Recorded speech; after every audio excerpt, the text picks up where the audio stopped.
எதிர்பார்ப்புடன் திறந்து ஆதாயத்துடன் எந்த புத்தகத்தை மூடுகிறோமோ அதுதான் ஒரு நல்ல புத்தகம். காதல் கதைகளை படிக்காதவங்க கூட இருப்பாங்க, கிளர்ச்சி கதைகளை படிக்காதவங்க யாருமே இருக்க மாட்டாங்க. அப்படி தமிழில் கட்டாயம் படிக்கக்கூடிய 3 த்ரில்லர் ஸ்டோரிஸ் பத்தி தான் இந்த வீடியோல நம்ம பார்க்க போறோம்.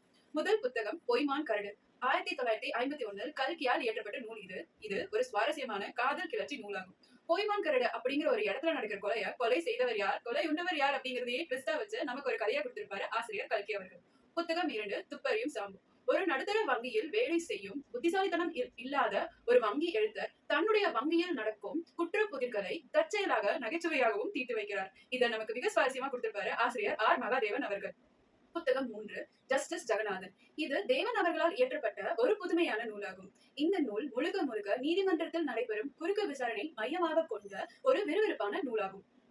நீங்க ஒரு த்ரில்லர் ஸ்டோரிஸ் லவரா இருந்திருந்தீங்க அப்படின்னா இந்த புத்தகங்கள் எல்லாம் படிச்சுட்டு எனக்கு அதோட பெஸ்ட் செக்ஷனை என்னோட கமெண்ட்ல சொல்லுங்க. தேங்க்யூ.